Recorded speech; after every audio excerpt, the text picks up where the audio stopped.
hablé un poco, pero bueno, me presento. Mi nombre es Verónica Vicci, trabajo para Altius, es una empresa transitaria y de logística integral de origen español. Aquí se fue un poquito, ¿ves? La primera. Sí. Este es el nombre, obviamente.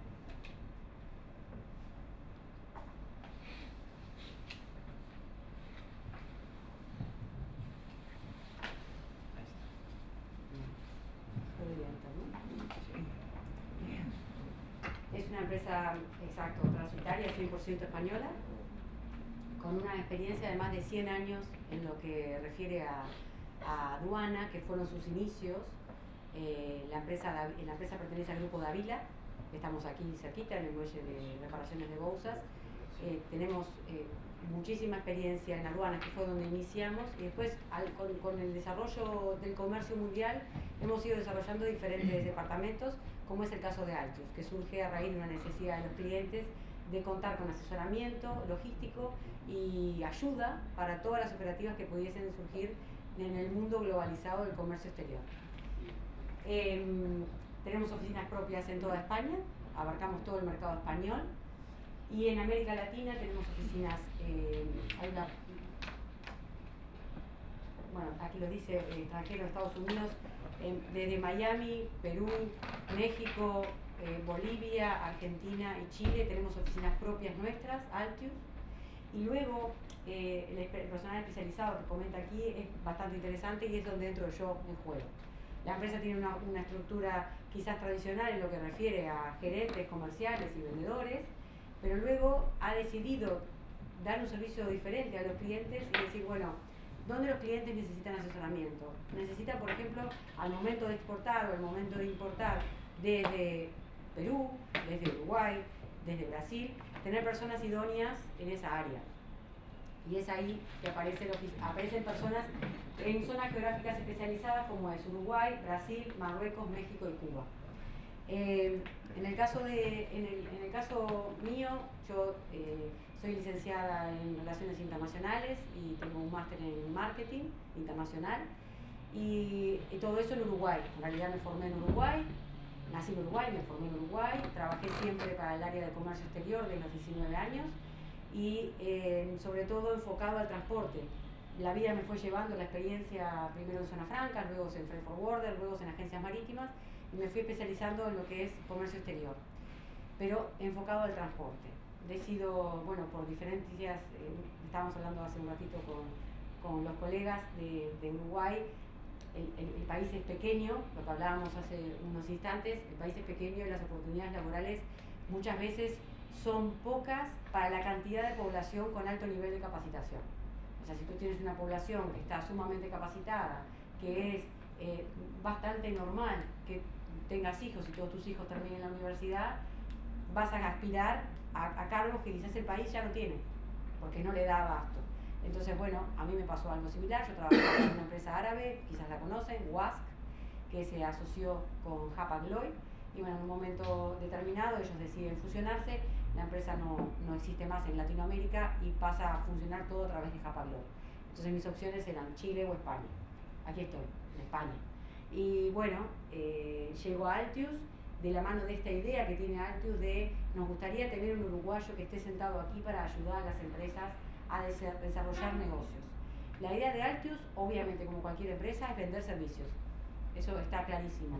Pero sí valoro, y esto lo digo a nivel personal porque yo trabajo allí, sí valoro el interés del servicio y la atención al cliente de las necesidades, que eso va mucho más allá del precio de un contenedor o de un metro aéreo o de una carga de una máquina para el resto del mundo.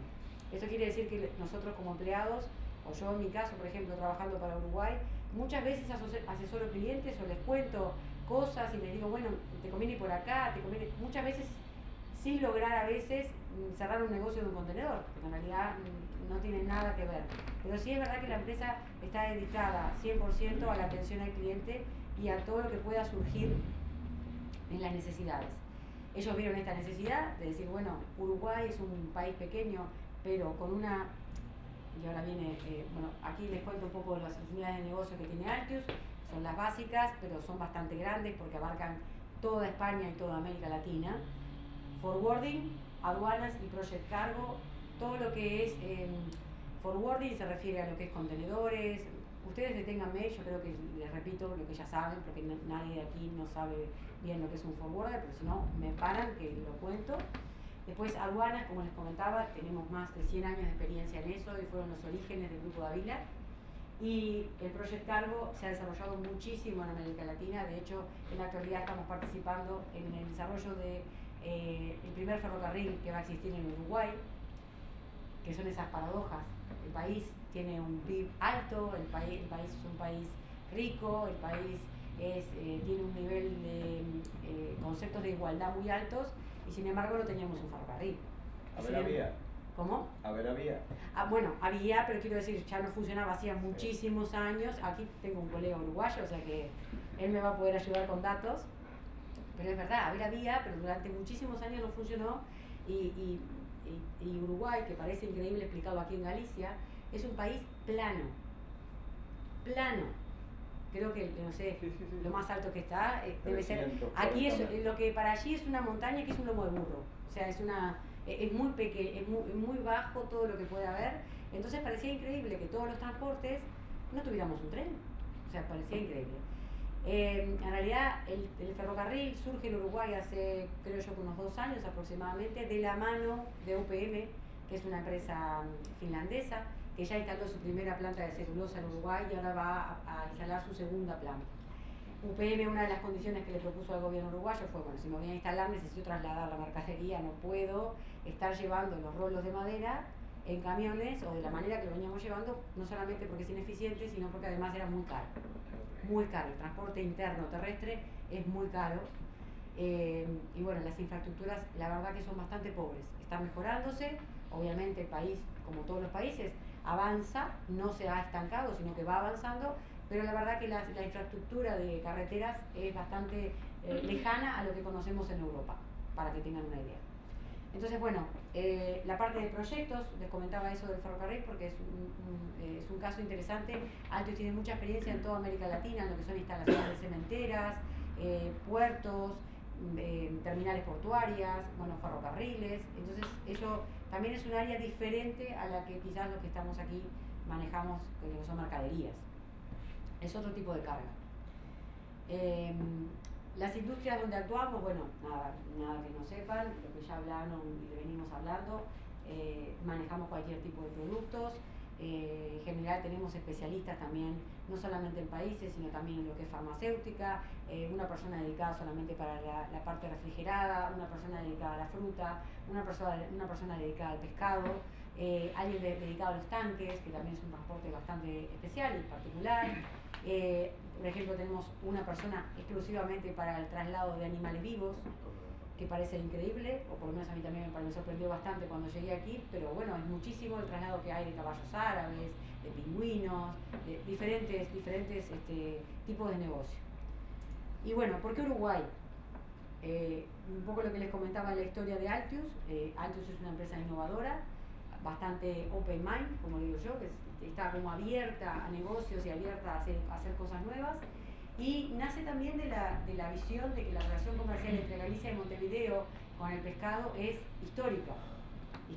Los armadores gallegos vienen operando en el sur, en Islas Falkland, hace muchísimos años, y si no es en las islas mismas, es en las aguas alrededor, en todo el sur, hace muchísimos años, y toda esa descarga se hace a través de Montevideo.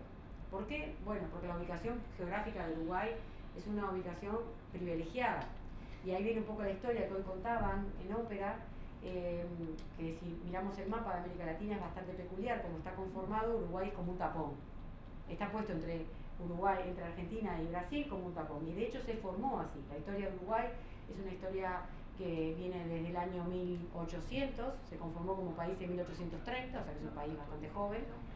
Pero en realidad surge de la creación de los países que colonizaron América Latina, en decir, bueno, tenemos que seguir comerciando y trayendo mercaderías para Europa y no estamos pudiendo salir porque en lo que es el mapa de América Latina, de América del Sur, digamos que toda esta área que está aquí, estaban en plenas batallas de independencia de la colonia, estoy hablando de los años 1800, entre 1800 y 1828, ellos estaban en plena disputa de quién era la tierra de qué, y en realidad esto que vemos hoy que se conforma, esta parte de aquí que se conforma entre Argentina, Uruguay y Brasil, en realidad se llamaba Provincias Unidas, Provincias Unidas del Río de la Plata, no existían como países, hasta que, bueno, como decía, las potencias mundiales, los colonizadores llegaron y dijeron, bueno señores, tenemos que seguir sacando barcos, tienen que seguir saliendo las mercaderías para Europa, así que cortemos con esto de los caudillos y las batallas y los caballos y las espadas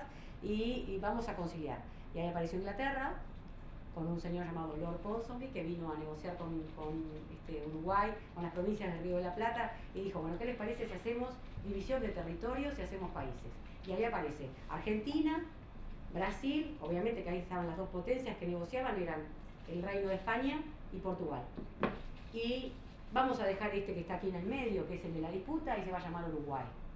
¿Por qué era el de la disputa? Porque Uruguay, con su posición privilegiada, como les decía recién, geográfica, lo que tenía era un puerto de aguas profundas, natural, y hacía que todas las mercaderías pudieran salir por ese puerto con facilidad. Entonces, en realidad, lo que interesaba a Uruguay no era ni que era plano, ni que se podía plantar muchísimo agricultura, ni que se podía tener ganado, sino que en realidad todo podía salir por Uruguay. Entonces, eso hacía muy atractivo al país, tanto para los que después fueron brasileños como para los que después fueron argentinos. Y por eso era que se disputaba tanto esa tierra.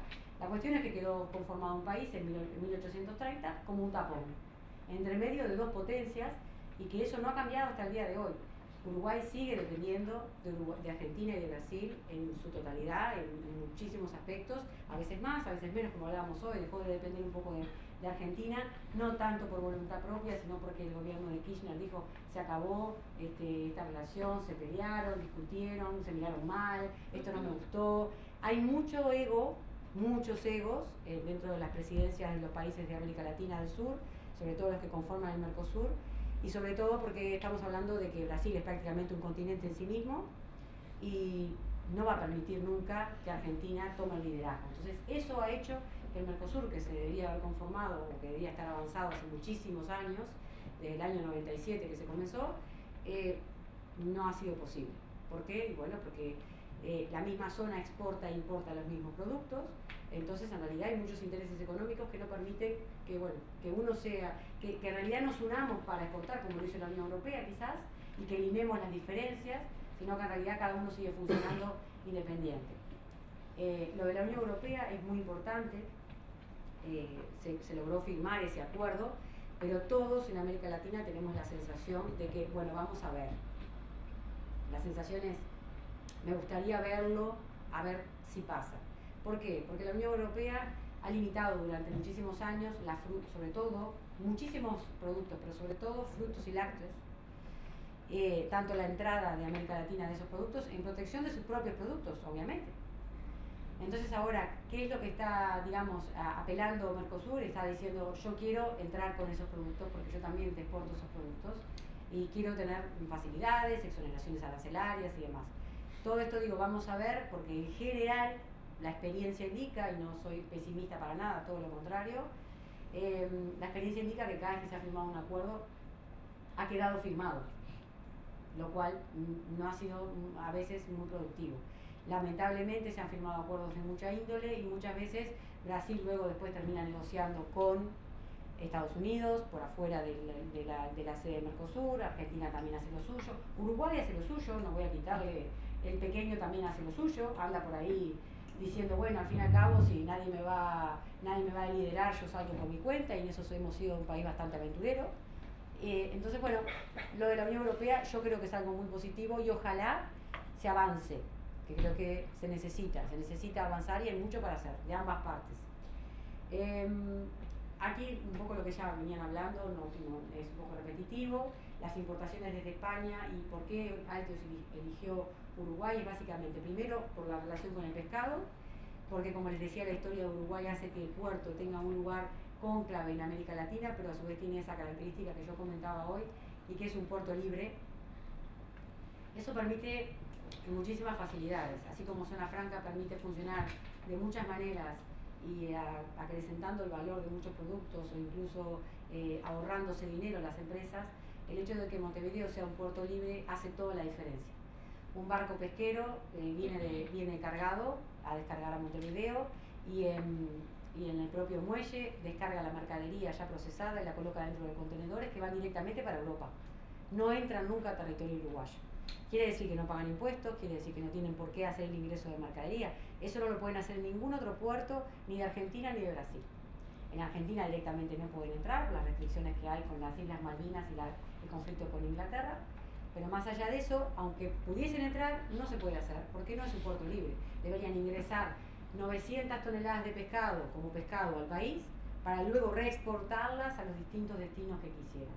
Entonces, funciona como una zona franca, ¿no? El puerto libre es un puerto fiscal, funciona como una zona franca. La única diferencia es que no se permite, dentro de una zona fiscal, no se permite valor agregado, se permite instalar fábricas, agregado y valor agregado a los productos. Con mucho empaquetado y... El empaquetado además viene, claro, sí, ni tanto, solamente puerto libre, circulación de mercaderías. Quiere decir que todo lo que circule dentro del puerto no está en Uruguay, está en una zona aduanera que no es uruguaya. Entonces eso genera muchos atractivos y creo que es ahí donde el enfoque, yo quiero darle por lo menos el enfoque al país. Ya los compañeros de ópera dieron toda la otra parte positiva y que es verdad, es un país culto, es un país rico, es un país bello, el turismo es muy importante,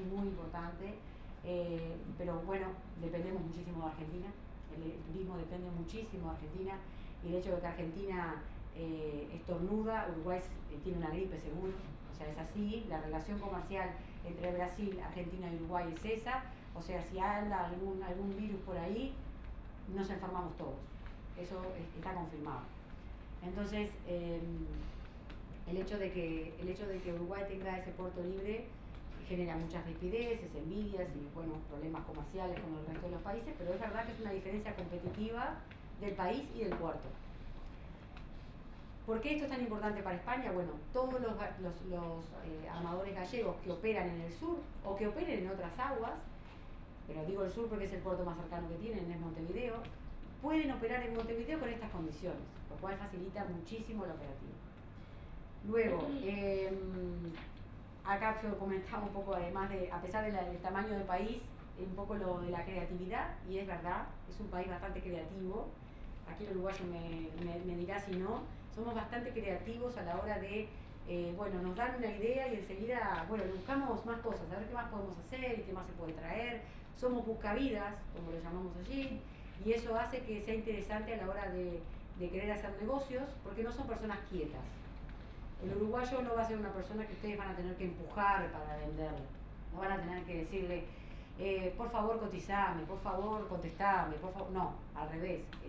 Eso en general, no estoy hablando de casos particulares, pero sí en general es un mercado muy proactivo, a nivel laboral, a nivel comercial, bueno, un poco lo de la tecnología que comentaban ustedes es verdad, es vanguardista en todo lo que es tecnología y todo lo que es nuevo, lo ecológico, lo que está demandando el mundo, Uruguay lo absorbe con naturalidad como diciendo, bueno, perfecto, si hay que cuidar el medio ambiente, allá vamos, los 3 millones de uruguayos que somos, y tú dices, pero estamos solos a veces para toda esa campaña, no importa, vamos a reciclar. Y se hace mucho. El acceso a internet también facilita muchísimo, que las personas tengan internet, es lo más normal, está en las plazas públicas. La plaza pública tiene internet, entonces en realidad el acceso es muy fácil y eso hace que tenga muchos beneficios para toda la sociedad en sí. Y insisto, somos una sociedad bastante inquieta. Entonces eso hace que, bueno, que se faciliten muchas cosas con respecto a los negocios.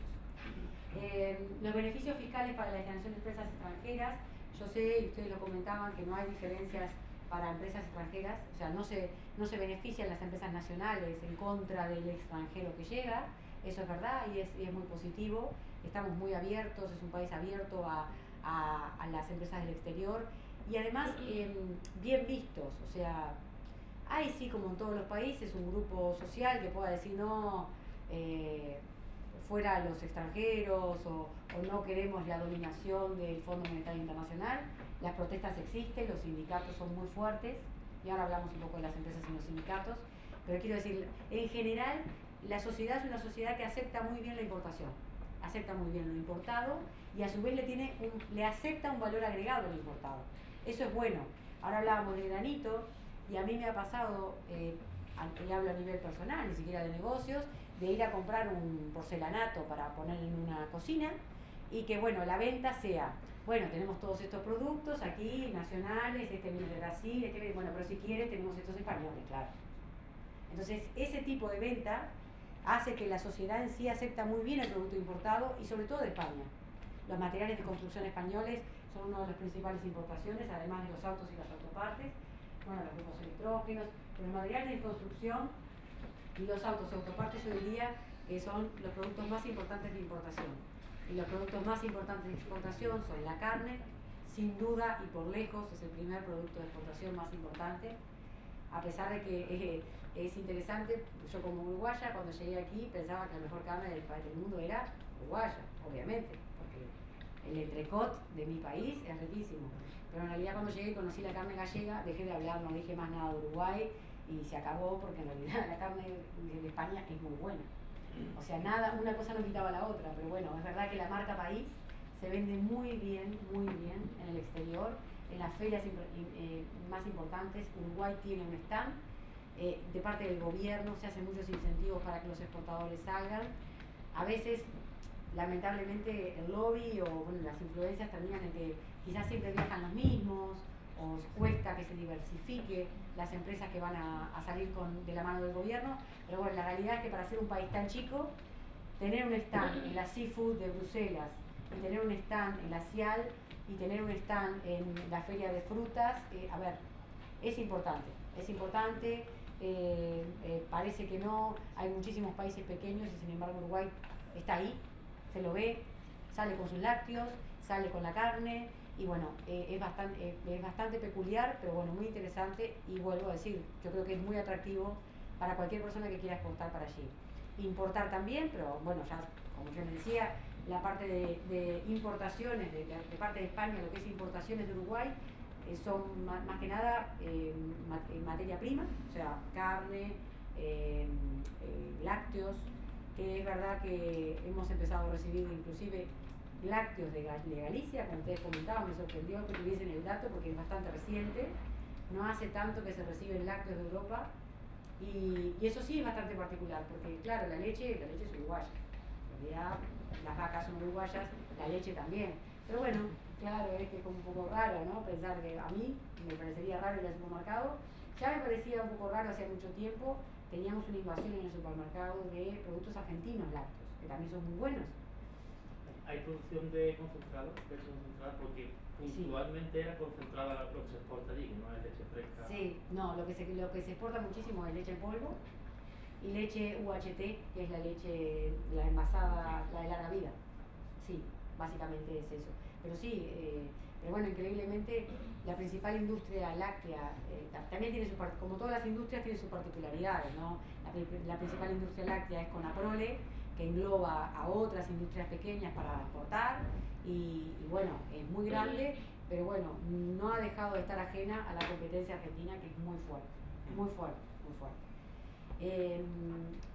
El acuerdo, bueno, yo ponía ahí el acuerdo como último porque creo que es una de las cosas importantes y después luego ponía estos datos. China sigue siendo, cuando yo empecé a trabajar, para que tengan una idea, hace unos 22 años aproximadamente, yo no mandaba ningún contenedor para China, de Uruguay, no. O sea, prácticamente los contenedores iban para Europa, había carga para África, pero China, bueno, sí, bueno, eran carísimos los fletes para China, era impensable, como todo. Ha cambiado, como todos sabemos, de manera brutal y rápida, y China es sin duda el principal importador y el principal exportador, o sea, es el mercado fundamental en estos momentos. Brasil también, Argentina también, y obviamente que lo hace más por la cercanía que por otra cosa, pero China ha logrado vencer la lejanía. O sea, yo he visto fletes más baratos desde China a Montevideo que un homenaje de Brasil, con lo cual es bastante particular en ese aspecto. Pero bueno, lo han logrado, ya todos sabemos que es una potencia de inserción en los mercados muy fuerte y de manera, no sé si la palabra es astuta, pero sí, lo hacen con una inteligencia y una perseverancia que lo consiguen. y bueno, China es... En relación a lo que has dicho, sí que es verdad que en nuestra presentación lo pasamos más alto, o lo hemos dicho muy tal que igual no ha calado, pero sí que es verdad que los costes logísticos son más altos dentro del Mercosur porque no hay ese desarrollo de infraestructura. El desarrollo de la logística terrestre está muy asentada.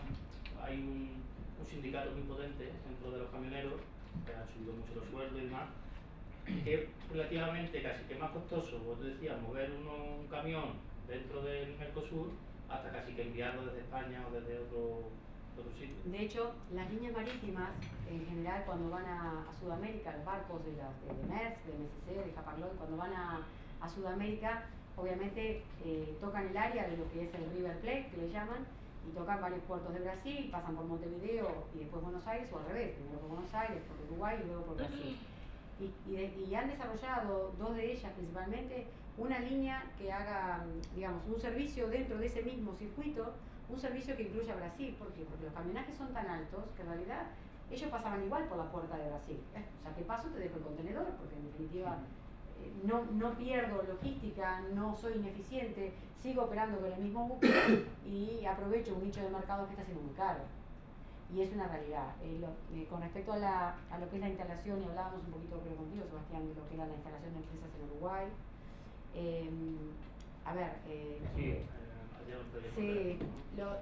Uruguay, lo hablábamos recién con el compatriota, también hay partes que no son tan positivas. La parte de instalación de una empresa en Uruguay es muy cara.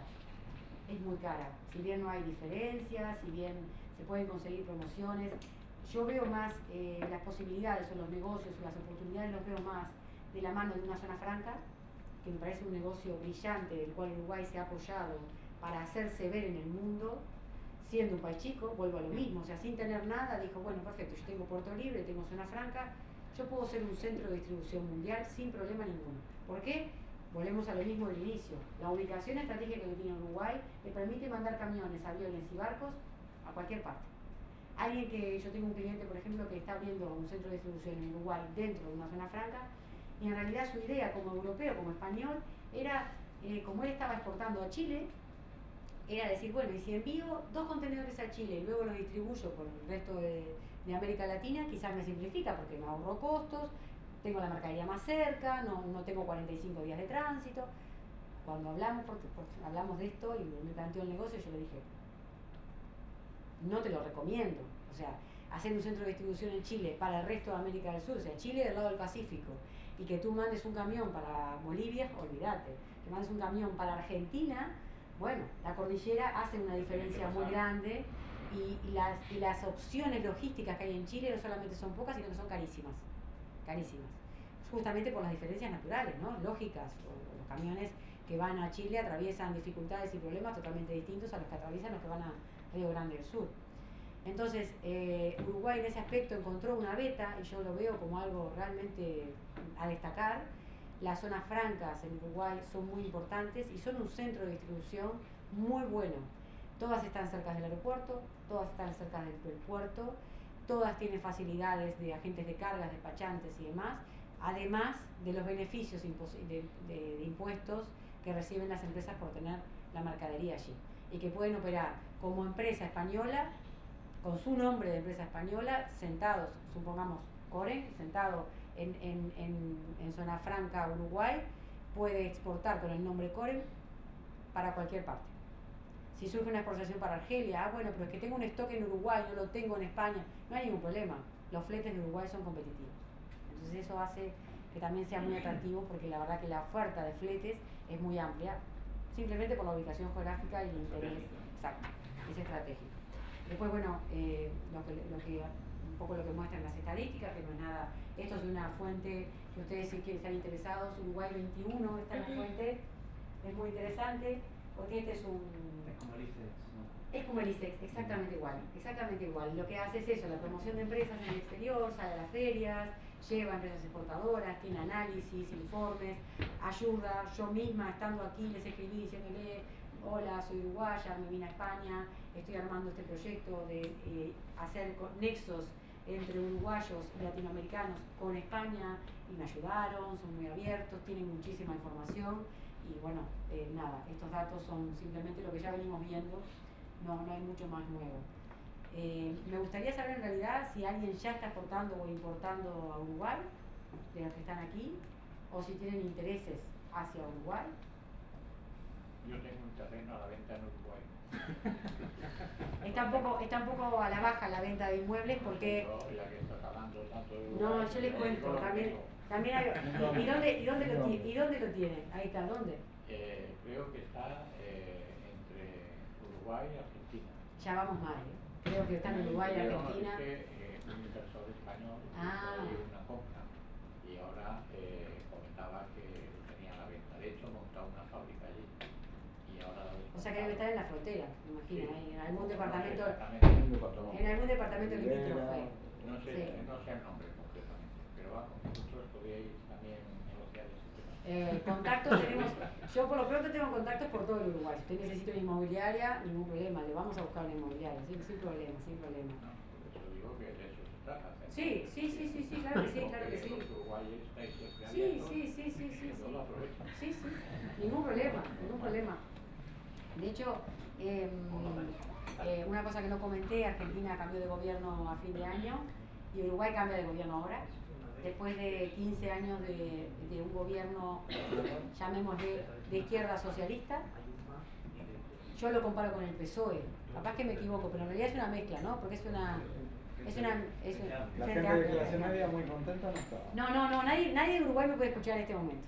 Nadie. O sea, nadie, ustedes no repitan lo que yo acabo de decir. Ellos no se parecen a nadie, pero es un gobierno. Uruguay en realidad tiene una historia que también es bastante particular en la parte política. Es un país que tiene un municipio, digamos, o una presencia de izquierdas de hace 30 años, lo cual es bastante particular porque quizás en Europa no se venían dando esos movimientos aún, y en el resto de los países de América no tanto, en algunos sí, en otros no. Hace 15 años que gobernaba la izquierda y en octubre del año pasado se dio un giro y ganó la derecha, una derecha moderada. Se unieron todas las derechas. Se unieron todas las derechas para poder hacer caer, digamos, al gobierno actual y generar un cambio. Vamos a ver hacia dónde va ese cambio. Se espera todo crecimiento, por supuesto que todo va a ser maravilloso. Como escoba nueva siempre va re bien, por supuesto, y además es así, ¿no? Cuando uno arranca vamos a hacer muchas cosas, vamos a hacer muchos cambios, pero la realidad es que mi percepción personal y profesional es que el país venía en bajada en muchos aspectos y sobre todo en los comerciales y sobre todo en lo que hablábamos de los sindicatos. El país en los últimos 15 años, los sindicatos tienen un poder tremendo, muchas veces a veces mayor que de las propias empresas o que a veces el propio gobierno. ¿Por eso las empresas cerraron? Las empresas siguen cerrando, lo cual eso quizás no se ve tanto en las estadísticas, porque las estadísticas no dejan de ser buenas. Pero la realidad de todos los días es que en el año pasado, mientras yo estuve aquí en España instalándome con Alpius, recibí noticias de 6, 7, 8 empresas grandes que cerraron, y para un país de 3 millones de habitantes, que 2.000 o 10.000 personas queden sin trabajo es mucho. Es mucho, hace mucho la diferencia y genera sobre todo una disconformidad social, que creo que terminó en las elecciones que hubieron en octubre, y ahora nomás, en pocos días, ya asumieron los legisladores. El 1 de marzo es la asunción oficial del nuevo presidente, y bueno, es bastante particular porque es un gobierno de coalición, como se está dando en muchas partes del mundo. Yo creo que va a ser necesario de lo anterior y de todo lo va a ser necesario ayuda de todos para que funcione, porque en realidad las leyes van a ser negociadas entre todos y van a haber muchos participantes de diferentes grupos, pero bueno, se prevé un crecimiento. La opinión pública internacional presenta como que Uruguay va a tener un crecimiento moderado, modesto, pero un crecimiento en el próximo, o sea, no va a haber un estancamiento, todo lo contrario. También es cierto que con el cambio de gobierno, siempre desde el exterior hay afinidades y no afinidades, así como han habido países que no lo han celebrado, como es el caso de Argentina, que no celebra que haya ganado la derecha. También es verdad que ya se han manifestado empresas inversoras que quieren volver o ir a Uruguay, y eso es una buena noticia para un país que es muy dependiente del exterior. Dependemos 100% del exterior. Así que bueno, no sé, preguntas, ideas. El e-commerce es algo que quería tocar, pero al final, como he visto, hay mucho que abarcar. Pero una pregunta solamente. Yo lo que tenía entendido todo lo que analice es que en Uruguay, tanto en Uruguay como en Argentina, no tenemos todavía los grandes gigantes de e-commerce, no tenemos ni Amazon operando con cuota de mercado suficiente, ni tampoco Alibaba, ni eBay, sino que tenéis a Mercado Libre, que es una plataforma como viene a ser es una plataforma como viene a ser aquí OLX. Es parecida, es similar. Y que está en crecimiento, pero está en Argentina se ve más desarrollada en e-commerce. Bueno, estoy convencida, no me consta legalmente, pero estoy convencida que debe tener alguna restricción que no haya podido entrar. Hace unos 10 años aproximadamente hubo un boom de compras en internet, tanto de AliExpress como de Amazon. Sobre todo Amazon, no Amazon España, Amazon Estados Unidos. La gente, en general, en Uruguay y en Argentina, la gente, el enfoque que tiene visual es hacia el norte y no hacia Europa. O sea, sí hacia Europa, no sé cómo explicarlo, pero a nivel ciudadanos, quizás Europa es el lugar de paseo histórico, es el lugar de turismo, es el lugar a donde todos queremos ir a pasear porque ahí están nuestros orígenes. No se olvide que Uruguay y Argentina, pero sobre todo Uruguay, no tiene población originaria de Uruguay. Toda la población son inmigrantes gallegos e italianos. Entonces no hay un apellido, ¿verdad? Sí, sí. Que no sea de origen italiano. Es una de las colonias o español. grandes. Exacto. Gallega. En Después, proporción más que Argentina. Exacto, más. Entonces, eso ha hecho que, bueno, que Europa se mira, también el hecho del euro hace la diferencia, porque un peso uruguayo son 37, hasta yo sé cuánto es el cambio, estoy aquí, 37 pesos y un euro son 43. Entonces el euro y Europa siempre nos da esa sensación, y digo esa sensación porque es relativa, como todo, siempre da la sensación para el uruguayo de que Europa es cara, ¿no? Europa es otro nivel. Estados Unidos es el lugar de compras, para nosotros es el lugar de shock. Si sos rico y tenés mucha plata, te vas a Miami. Porque ese es como el sueño uruguayo, ¿verdad? El sueño uruguayo es, ¿qué harías si ganaras la lotería? Me voy a Miami de compras y después me voy a crucero y aprovecho. Esa es un poco la mentalidad de compra. Es verdad que hace 10 años con ese boom de internet se empezó a comprar mucho en Estados Unidos. ¿Por qué? Porque la diferencia de precios es muy, muy grande. Lo que hablábamos hoy de los productos del jamón crudo, del jamón serrano, se reproduce para todos los productos. El textil es carísimo. Lo que es marca es muy caro. La automoción es muy cara. Bueno, autos no podemos importar por internet ni de ninguna manera. Solamente se pueden importar pagando impuestos.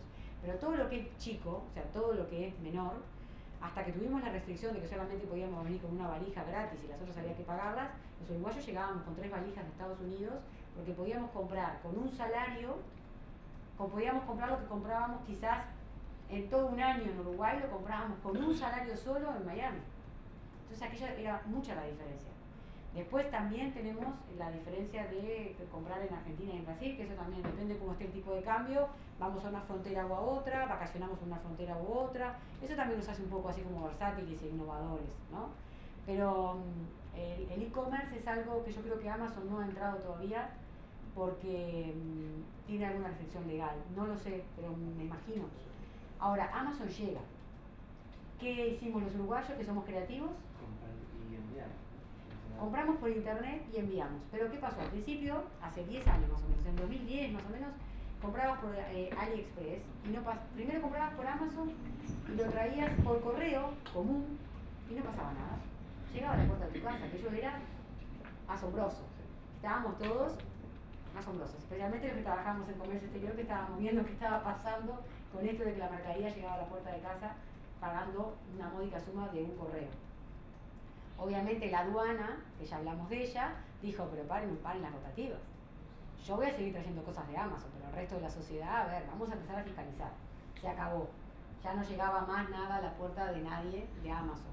Entonces, ¿qué hicimos los uruguayos, que somos creativos, insisto? Creamos empresas intermediarias.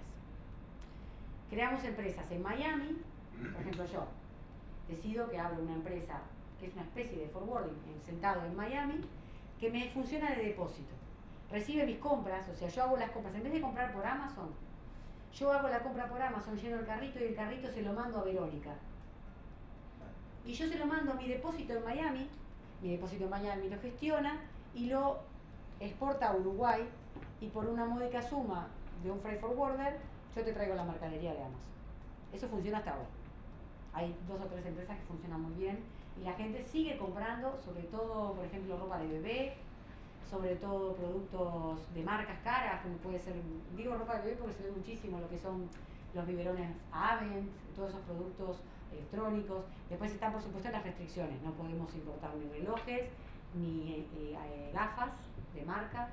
Todo eso tiene muchas restricciones. Y también, después de que fuimos creativos y queríamos hacer empresas, la aduana fue más creativa que nosotros y dijo, paren las rotativas. Van a poder seguir trayendo, pero hasta $200 por persona. No $4.000. Entonces ahora lo que hay es eso, hay empresas intermediarias que te permiten importar productos de Estados Unidos, y digo Estados Unidos porque es básicamente de donde se trae, de donde la gente está interesada en comprar es de Estados Unidos. Traen de Estados Unidos a través de ese intermediario y lo que hacen es, le cobran un handling, un costo de transporte y un costo de manejo de la mercadería en el depósito de Miami, y luego en Uruguay lo que no pueden excederse es, yo como persona física puedo traer hasta $200, si no me equivoco, 3 veces por año. Entonces hay un límite de monto y un límite de cantidades. Pero bueno, claro, en la familia somos numerosos y los uruguayos volvemos a ser creativos, y $200 traje yo, 200 trajo mi marido, 200 trajo mi prima, 200 trajo mi tía, y 200 trajo mi abuela, y así más o menos fuimos trayendo $1.000 en mercadería de Estados Unidos. Y hoy funciona así, hoy está así. Hoy las personas, este mes compro yo con mi tarjeta de crédito, el mes que viene compramos que son mi primo, y bueno, vamos haciendo la compra como más o menos podemos, y nos arrascamos de tener productos importados de primer nivel a un costo más accesible. Esa es la realidad del e-commerce. Mercado Libre funciona muy bien, muy bien. De hecho, yo para venirme a España, por supuesto que desarmé mi casa y la vendí toda por Mercado Libre, sin problema. Es similar a Mil Anuncios. Eso, Mil Anuncios, sí, exacto. Funciona muy bien, es muy práctica y se utiliza muchísimo, muchísimo. De hecho, yo tengo entendido que era uruguayo y se vendió a un argentino. De hecho, se hizo un franchising y se vendió y ya está expandido en toda América. Sí. Y ahora está en la cárcel. ¿Cómo? Y está en la cárcel. Está en la cárcel. ¿Quién? El dueño del mercado. ¿De verdad? No sabía. Sí. No tenía idea. Vamos a rebobinar este video para atrás, la parte que yo digo que el Mercado No, Libre está fue en un la éxito. cárcel, No. pero por un tema de divisa o de capitales o no sé qué. Ah, La fue semana creativo pasada y alguien se dio cuenta se que pasó estaba siendo muy creativo. muy creativo. Estaba siendo demasiado creativo. Exacto, pasa eso. En Uruguay pasa mucho eso. Hay muchos cerebros pensantes para todos lados. Y cuando a alguien se le ocurre una idea brillante, viene otro que le dice, bueno, vamos, a ver, paren un poco, así que bueno, nada. No sé si tienen preguntas. Un tema que no se habló es que hay 3 plantas de fabricación de vehículos chinos en Uruguay. Ah. No sé si una se ha ido, pero Una creo que se fue, sí. hay fábricas de vehículos. Eso automóviles. corresponde a lo que hablábamos hace un instante. El hecho de que China tenga tanta presencia lo hizo hasta en el mercado automotriz. En Uruguay, ver autos chinos es... Sí. Hay más autos chinos que europeos en la actualidad. Por el coste, ¿no? También el precio. Sí, sí. Bueno, ¿qué pasaba? Obviamente que Un la... coche europeo vale el triple que aquí. Exacto, lo que exportábamos, lo que España siempre exportó, que fueron autos y autopartes, Citroën, Peugeot, Audi, bueno, cualquier marca europea, había muchísimo consumo, pero era inaccesible, o mejor dicho, era muy caro. Pero no solamente era muy caro el comprar el coche. En Uruguay lo que también es muy caro es que depende del tipo de coche que compres, depende del tipo de patente, que le llamamos patente de rodados, el permiso de circulación que tú pagues. Entonces, ¿qué pasó? Claro, Seguro. claro, seguro lo mismo. Si tenías un Mercedes, sí. La mentalidad de pensar es, si tienes un Mercedes es porque puedes pagar un seguro caro. Esa es la mentalidad.